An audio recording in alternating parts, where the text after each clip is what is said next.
Before we start, a very quick pause. On the 26th of February, the Podcast Learning Festival is launching in London. It's a full day for people who use audio to think, learn, and change how work gets done. This isn't about podcast hype, but conversations that travel, decisions that will stick, and learning that both sounds and is human. It's put around three themes: talk, record, and change. If podcasting, learning, people, or comms plays any role in your work, then this will be your room. Details and tickets are at podcastlearningfest.live and the link's in the show notes. Right, let's get into the episode.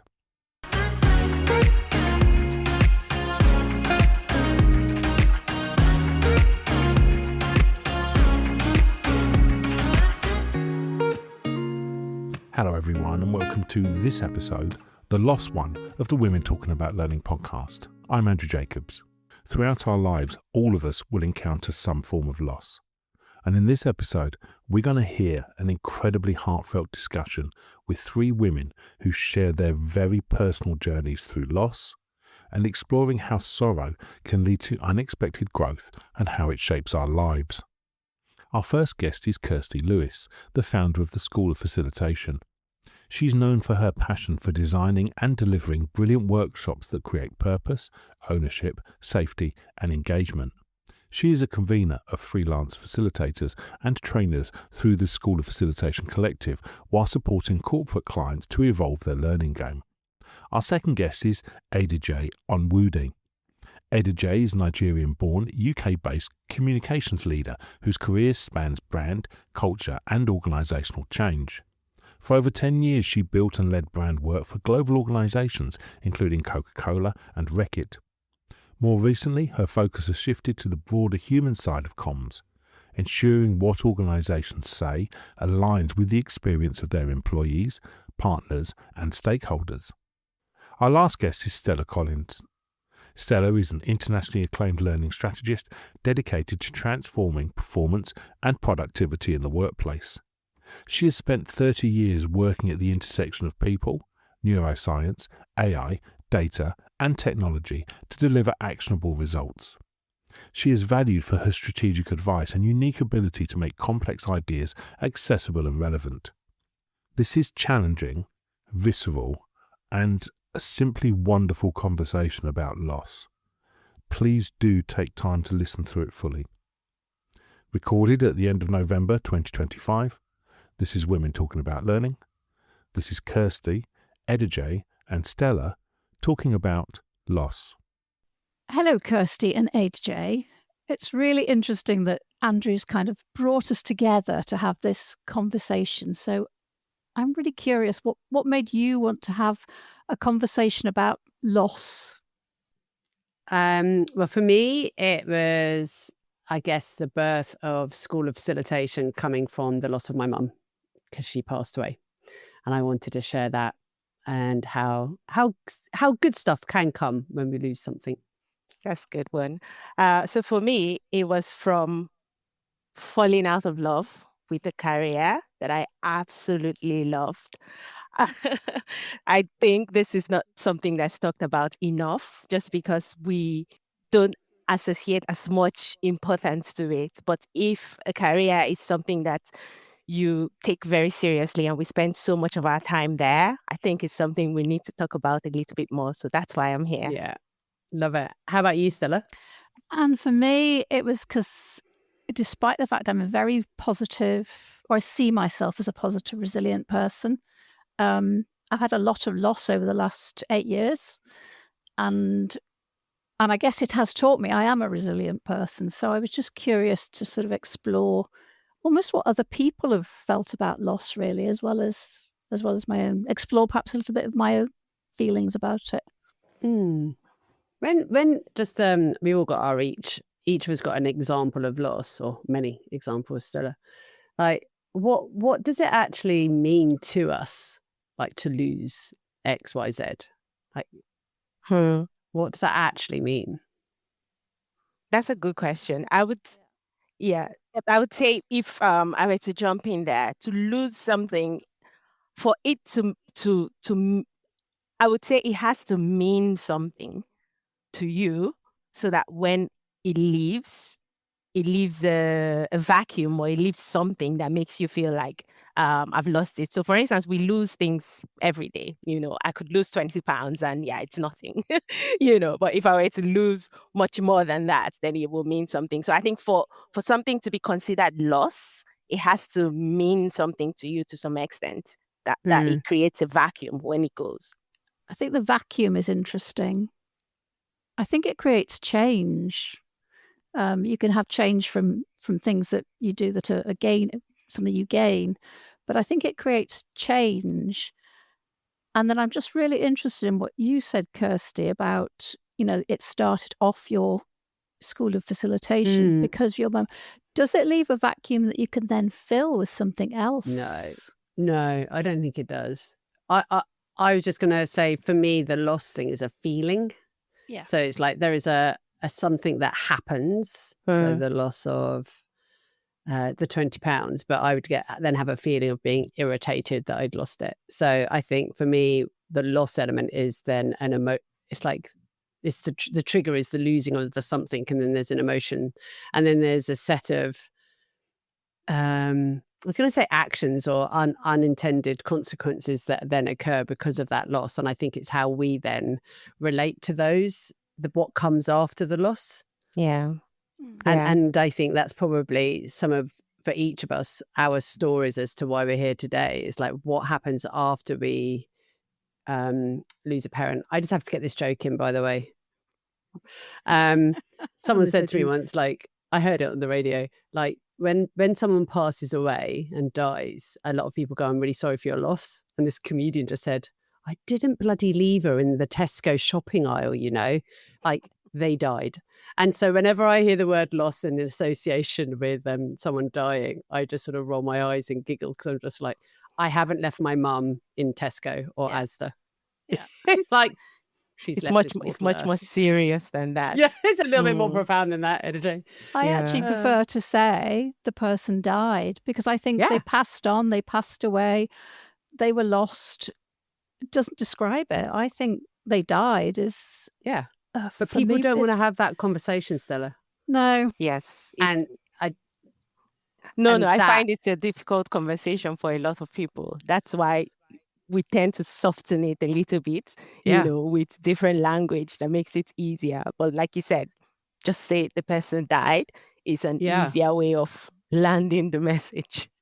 And I would say anyone listening to this who hasn't necessarily had the experience of someone close dying, but you may have friends, and it's really tempting to go in and all soft. Either people don't speak about it at all, or they will speak about it, but to your point, it's a softening of language. I want you to know it's shit. It is really shit. And so please just be direct and just say, how are you today? Not how are you, but how are you today? Because every day changes with the passing of time, or if you're in a space where my mum was at a hospice, so you go through different emotions. And then the other thing as well is if you are grappling with your own existential crisis of a friend's parent has passed or someone, and you're not too sure what to say, maybe that it's okay just to acknowledge it, and even just go, I find this really hard, and your friend will probably go, yes, it is. It is bloody hard, and you'll have a conversation about that. I would rather that than everyone just nicey placate. Yeah, I agree. That's a good point. Yeah. Much better to have somebody acknowledge that it's... I actually think it's not even a feeling for me, it's a pain. So I lost both my parents in the last couple of years, and it's a pain, even though you expect it to happen. They weren't young, and I'm not young, but it still was painful. We also lost, we moved house. We moved countries. In the process, all our favourite items we'd put in storage, all the things that mattered to us, not the rubbish that you could get rid of. And there was a fire. So we lost all of our possessions that we had ever, all the things we collected over the years, the things that meant something, were all lost. And that's painful. It felt like a pain. And I'm not really a possession type person, but that's still a pain.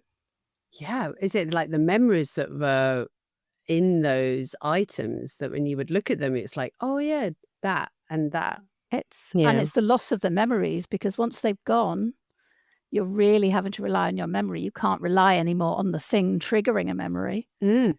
And now if you do think of that thing, yes, you can bring back the original memory, which was usually a good memory, but then you have the memory that goes with it, which is the lost memory, the pain. Yeah.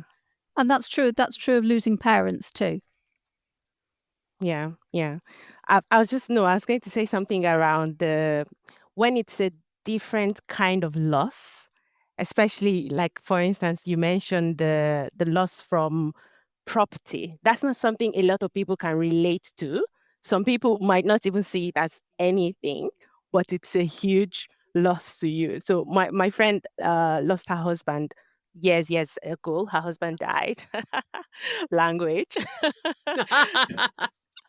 Her husband died a few years ago, and she wrote a book about the journey of going through the grief and coming out on the other side. And one of the things she mentioned is sometimes you can't understand it. No words you say can actually make it easier or make it any different from how the person is feeling. So what she said was one of the people that made the most impact was just there. She came and she sat. No words, nothing. Just know that I'm here with you. I'm here. If you need to talk, if you need anything, I'm here.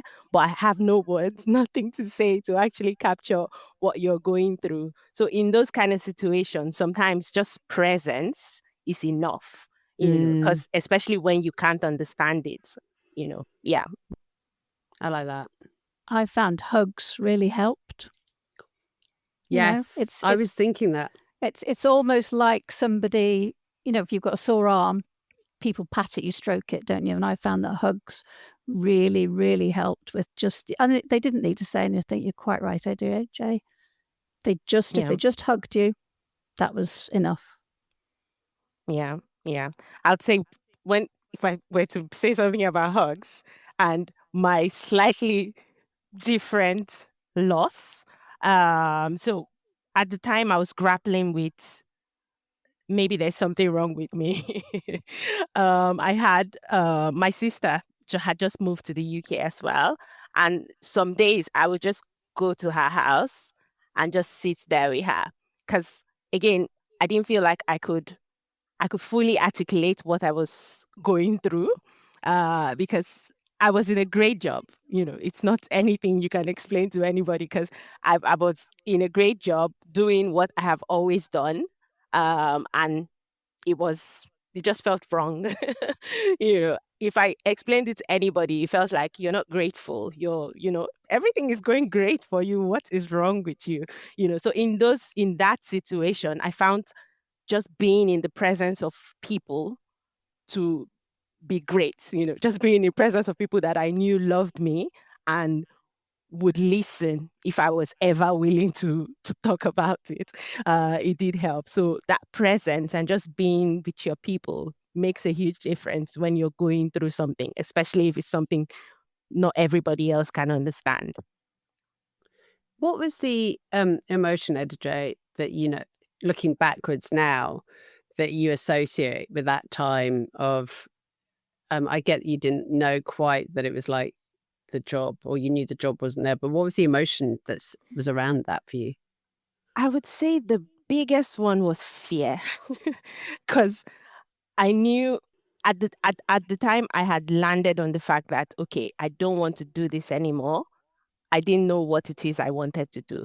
So I was afraid that I was losing my entire career. Like everything I had worked for was gone and there was nowhere I could go from here. So I would say fear was the biggest thing. Like I have worked so hard for nothing. Yeah. And that's why it took me a while to even say it out, because saying it out felt like admitting that everything I had worked for was in vain and I won't be able to do anything after this. Wow. I had a same and different experience when I was at Diageo.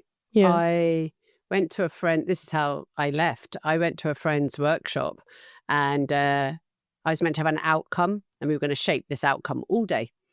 And so I made one up, and I literally said, I am a NLP trainer and coach, and I am £5,000 a month. And literally, this was like 2007. I said that, and I didn't mean it, or so I thought. And I left that evening, and I was cycling home because I lived in London, and I was like, oh, I think I actually do want to do that. And so an element of my fear then came through of like, it was an emotion, and it was like, that wasn't the intention of being there that day. I was there to support my friend who was creating a workshop and testing it. But then a different kind of loss. It wasn't a loss, but it was like a 180 turn. And then the fear bit for me as well, it's like, where did that come from? So I understand in a slight way, Yeah. like, what are people going to think? But I didn't tell my parents for months because I had to come up with a plan.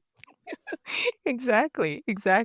And I think a lot of times our for I don't want to sound woo woo basically, but it feels like a lot of times our heart knows things before it actually gets to our brain. So a lot of times we know things, but we're not yet ready to admit it. So it hasn't yet transmitted to here, So I'm sure when you said what you said, you thought you were making things up, but it was probably, your There subconscious already inside bringing to the front what you actually did want to do. So yeah, that's quite interesting. Yeah. My dad, when I did tell him, this wasn't the first thing he said, but I still imagine it was. He was like, does that mean you're going to lose your BA Gold card? Because I traveled globally. And I went, yeah, That's amazing. it probably does mean that, Dad. But it just made me laugh. Stella, you said you've had like eight years of loss, and you shared about your mum and dad dying, about your possessions, your house, like burning. Dare I ask, is there anything else? Yes. Yeah, it was not a good 8 years. I also lost the opportunity to go to our daughter's wedding. And that was because at around that time I was diagnosed with breast cancer, which was, okay, not great, but I was kind of dealing with it because I knew it was early. But I needed to have an operation, and it was during COVID, and it was just around that Christmas time when that first Christmas in the UK, everything was crazy. So we went to the UK, we went into quarantine for 10 days because that's what you had to do at that point, ready to come out to have Christmas together. And my daughter was getting married on Christmas Eve, our daughter. And then suddenly at the same time, France said, we're closing all the borders because there was a new virus. And we thought, well, I need to get back because I got an appointment on New Year's Eve. I have an appointment on New Year's Eve for an operation. So we had to leave just like that. And now I wish, of course, I'd just said, oh, damn it, I could have just gone to the wedding and, forgotten the appointment, or I could have had the appointment a bit later. But we didn't know how long the borders would be shut. We didn't know anything at that time. So, so that was another loss. That was not a great one either. And then, in the last few years, I think probably, Kirsty, I had a business that I loved, I was very inspired by, and sadly we had to shut that this year. So that was another loss of money, identity, pride. That's a lot. That's a lot in 8 Stella. years. Exactly. Can I ask how do you manage to, wake up in the morning and still move? What is it you tell yourself that makes you wake up and move? Because usually what I think is whenever I'm going through a tough time, I tell myself it will soon pass. Just wake up, it will pass. But if you're getting it back to back for 8 solid years, how do you keep going? What do you tell yourself to still wake up? I don't think I tell myself anything. Like I said earlier, I think I'm quite resilient. I wake up in the morning, every day is a new day. And you've still got to do the stuff you have to do. So you have to get up to do, or I feel I have to get up to do those things, whether it's make a cup of tea or, whatever it might be. And then I think I'm I think about the future more than I think about the past. So, even with those things happening, I'm thinking, well, how do we deal with that? Okay, so parents, you're going to have to get through the funeral. You're going to have to tell people. You're going to have to. So I think it's about what are the actions I'm going to have to take as a consequence of this that just get me taking those actions and getting up and continuing to move. Because one of you said earlier on, there's always a consequence to a loss.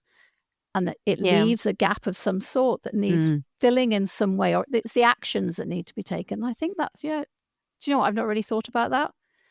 But I think it's the fact things need to happen, so you have to get them done. And do you then give yourself permission to grieve? I don't think I give myself as much permission as I should give myself. That's interesting. And I think this is the first time I probably shared most of this publicly. People may or may not know. Some people may or may not know. Because I don't particularly want to tell other people these things, because they may have worse, different things that are impacting on them. And I don't want to impact on, their... they might be having a good day and I don't want to impact on their good day. And if they're having a bad day, I don't want to impact on their bad day. I can tell you one very quick story that not long after all this stuff burned down, Notre Dame Cathedral burned down. And it really pissed me off because there was all this fuss about it. I mean, I was upset too. It was a terrible thing to happen. But there was so much public noise and, we feel so sorry for the people of Paris and things. And I'm thinking, I've got my own, little problem here, and just shut up about Notre Dame. But that happens for many people. They have a loss in their lives that is impacted on by a bigger thing that's happening globally, and they get lost. But I am going to say, I'm noticing, Stella, is you deflected on the answer about how have you given yourself permission to grieve? Because grieving isn't a group thing. Grieving is an individual thing. Yeah. And like giving yourself that permission, all of us, by the way, Edeje, you as well, like the transition out of the corporate career, you potentially, I don't know whether it was you who thought you would have that or your parents. And same with my mum. It's like, I got called out by my mentor after 2 years after mum had passed away and said, I don't think you've grieved your mum, Kirsty. You've done a very good job of putting it in a box and pushing it to one side. And she gifted me a coaching session with a really remarkable woman called Judy Wilkins Smith, pocket rocket of a South African based in Phoenix. We literally did some systemic work, family work, and it just helped me unlock and notice some patterns I've been holding and some things. And then I went on a deep journey of understanding that. But that's when SOF was birthed. And so I do wonder, I'd say all three of us, because of our upbringings, our backgrounds, how we show up, we'll be like, no, it's fine. I'm fine. I've got this sorted. AKA, I've given myself a pity party. I might have had a little cry, but that's enough. Yes. And now I've put it in a box and I'm moving on because I get struck by all three of us being future focused. But I do think there is sometimes we need to, I genuinely do, because if we suppress what's happened, it goes into the body somewhere. This is my belief. And if we don't release that emotion from the body, it's got to transmute into something. And more often than not, my belief is it makes me sick, whether that's a cold, a sore throat, or worse. And I don't know. I just think there's benefit for all three of us to not do it publicly by any stretch, Stella. And I would encourage us all to work through it in our way. I think for me, I think I've worked through it, but not in a crying sort of way. I think walking, having a day of not really doing anything. Nice. Yeah, I think everybody has their way, basically, of dealing with these things. Basically, some people might be completely crashed out. Other people are dealing with it in some other way. But you're right, Kirsty, in terms of the fact that if you don't deal with it, it will deal with you. For lack of a better way to to say it. And it same thing happened to me. Basically, I would say for 3 years. I was on this journey of I don't like what I'm doing, but I don't know what the problem is, I would say the first year, what I did was to change jobs because I thought that was the issue. It's the organization. There's something wrong there, and I moved from one organization to the other. And in 6 months, I was in the same place again, that kind of thing. And because I didn't do anything about it, what happened basically was I just kept going down, down, down, down, down, and it got to a point where something that was so easy for me to do, like I could do with my eyes closed, I couldn't do it anymore. So I had gotten to the point where it was dealing with me and I was no longer in control because my body was saying, I want this and I need it now, but you're not doing anything about it, So definitely if you find yourself in a situation where, there's something, it's best to find the time to deal with it. Otherwise, it will come back and there will be nothing for you to do to become a catastrophe. I think it is interesting, though, as to what different people do differently. So loss of the business, my colleague and I both behaved very differently. So we were co-founders. He went and did a lot of soul searching, had some therapy, has done a lot of studying, things like that. I have literally got up and gone and found work to do, clients to work with. And that worked for me. That taking action, I think, has worked for me. I think it's really helped me be out in the workplace again, be out in the world, connect with the people I like connecting with.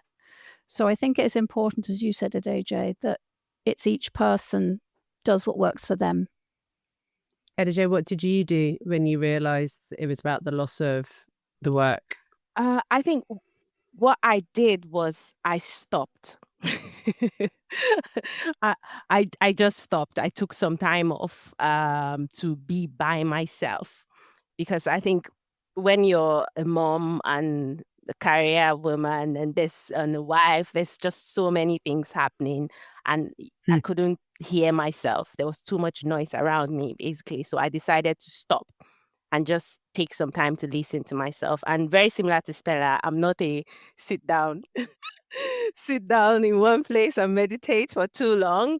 So I just took the time to listen, and afterwards I moved. So I'm more of a take action person as well, because as I see results, I feel like, okay, great, let's keep moving, that kind of thing. But I think there's a time and place for the pause, especially when there's a lot happening.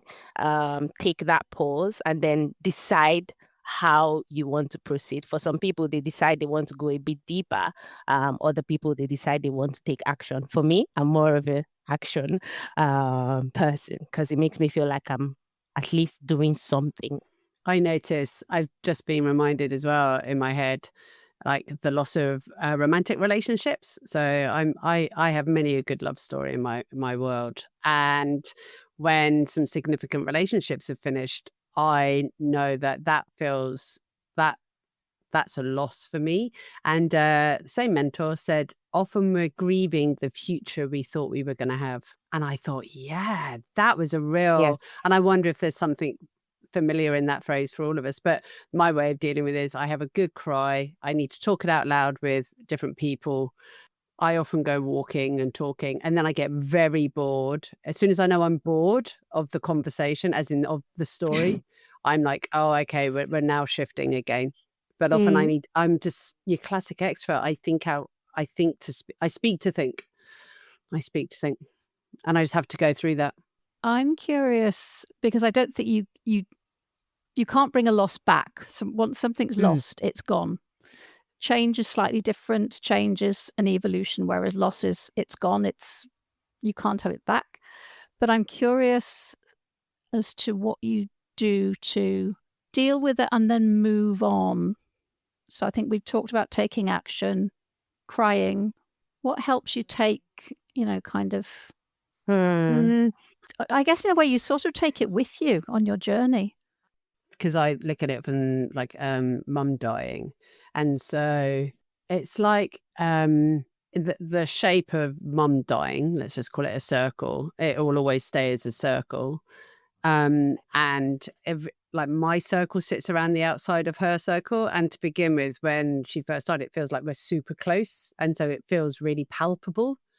And I think what happens is over time, the shape of mum dying doesn't change, but I change. And so I change, like so yes, we get this thing about time. So that gives you a little bit of distance, as classic phrase. But I think also my relationship to death has changed as well, and with the acceptance of it, and what does that actually now mean to me. I think that happens. So I think there's something there about the shape, and that we change around it. So it's not like an A to a B to a C. It's just like my hands are going all wiggly. But yeah, I feel like I just learned to change shape. Yeah. I think you touched on a really key point, Kirsty, the word acceptance. It has happened, it has happened. That acceptance of it means you're not trying to change it. You're not trying to make it anything that it's not. It's an event. Somebody died. It has happened. It's then what you do after that, basically. So you realize that the person will always be gone. So nothing changes there, like you were trying to describe. It's you then decide how you want to proceed with that event still being what it is. That kind of it's quite a Yeah. tough one, but I think we intuitively understand it, but being It's hard. able to put it into words, basically, it's not that easy. Yeah. I was yeah. really interested in you talking about that as a shape, talking about your mum as a shape, Kirsty, because when my mum died, I felt she was I could feel her through my belly button. I really felt this deep connection Wow. between my mum. I have 2 daughters, and I could really feel this it was almost like we had this umbilical cord still connected. And even though she wasn't there herself, she was there inside me, but very much as a physical I feeling. love that. That's amazing. I think that's absolutely a possibility, because you came from your mum, so you're with her and she's with you. Yeah. Yeah. I've heard loads of different descriptions of when people pass, how people experience it. I think somebody was saying the other day, I think their mom probably really loved robins, and the day she passed, they saw a robin on the window, even before they had gotten the news that the mom had passed. So yeah, we get different ways. Everybody experiences it in different ways, I think. Different signs. I like that. Exactly. And whether you buy into that or not, I don't think it really matters. I think it's right for the person who articulates it on an individual level. Yeah, absolutely. And please don't ever give someone a hard time if they share that. That's their thing. Mine's white feathers. White feathers. That's what I noticed with my mum. Yeah. Nice. Yeah. It's you don't exactly, well, you can't fill the space, but there's just a symbol somehow. And Edeje, so on that, so like I said, like there's a shape, but you were talking about almost the loss of the love for a career or a series of, I don't know, like the thought that you were going to be a marketeer. Is that right? So how, yes. How do you, or how have you squared that one away? So I think you touched on a key point when you said what you're grieving is actually the future that you had imagined. And I would say it was exactly the same thing for me. I was grieving what's the plan I had, which is get to marketing director, become a marketing consultant. That was the plan I had in my head. And it wasn't my parents' good thing. It was mine. So that's the thing. But I always had an idea that a career was a linear path. That was how I always imagined it. It was a linear path. Go from here to here to here to there. So I had to what's the word? I had to unlearn that. Let me see. I had to unlearn the fact that it had to be a linear path, that you could go different ways. And the book, Squiggly Careers, definitely helped, by Helen Topper and Sarah Ellis. It really helped. A friend of mine bought it for me when I was going up and down, and I read it and it helped settle me. That was the first thing. And it's that acceptance that this has happened. I am not going to be able to bring to life the vision that I had thought. So what do I then do? There's also another quote that's kept things solid for me, was you're not starting from scratch, you're starting from experience. So you already have something. You're not going to go all the way to the beginning, and that really helped land it. Once I got that, I'm like, okay, you know what? I'm not starting from scratch. I'm starting from where I am today. Yeah. And it really helped. Just accepting that it has happened, and then how do I move forward? Helped make me move. Yeah. Because I stood still for a really long time. Interesting. Yeah. So what are some of our suggestions for people listening to this conversation about loss? Like, what permission do we need to give ourselves? Or Yeah. If you ask me, I would say accept. That's the first step. Because a lot of times why we don't move forward is because we're still not we're still not able to accept what has happened. You're going up, down, up, down, up, down, up, down, and you never move forward, basically. So the first step I would say is acceptance, and then just be open to learning. So Kirsty, you mentioned you talk to people. That's the thing as well. As you're talking through things, sometimes you might even find your own solutions. Nobody needs to tell you anything. absolutely. So, exactly. So accept, and then just open up, because only you, as on your own, a lot of times can't find the solution. Maybe because you don't have it, or you're not experienced enough. But being able to connect with other people to understand maybe other people's experiences, because that's what I did. Just started talking to people. What has been your career journey? And I found that everybody has had squiggly careers, but for some stupid reason. You're welcome to the world, Edeje. Welcome to the world. It hadn't occurred to me, and having those conversations with people made me realize that I'm not different. Everybody else has gone through it, and then it unlocked the door for me to start moving forward. Nice. So acceptance, and just open up, talk to people. Yeah. I think as well, looking at what you've still got, because you have lost. The things you've lost will not come back. But what have you got? What are you still left with? Because the loss feels like a big hole, but if you think of the stuff around the hole, that's much bigger. And what are you still left with? What is it that gives you, even if it's only a tiny amount of joy each day, just something small. It could be a flower, the sun coming up. I mean, I was very lucky. I had 2 grandchildren in that time, so they just gave me something so beautiful to not fill the hole, but to, I don't know, be alongside the hole. So I think look for what you've still got left. Yeah. And I would add, you don't have to do this on your own as well. And finding the acceptance or working out the what next. There are some awesome people out there who will hold those spaces for you. I genuinely think the brain can't fight its way out of a paper bag on its own. So I would thoroughly encourage the world of therapists.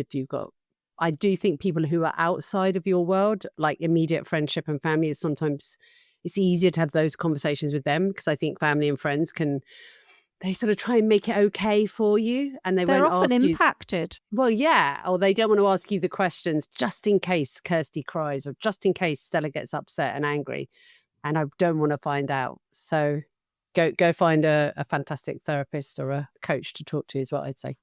I agree. And I think if you're working or dealing with somebody with loss, if you've got somebody in your family who's got loss, or a friend who's got loss, I think what we talked about earlier on is let them be. If they want to cry, let them cry, and just sit with them. Just maybe put your arm around them. Let them feel that loss. Don't try and make it better, as you were just saying, Kirsty. You can't make it better. You can't fix it. You can't replace it.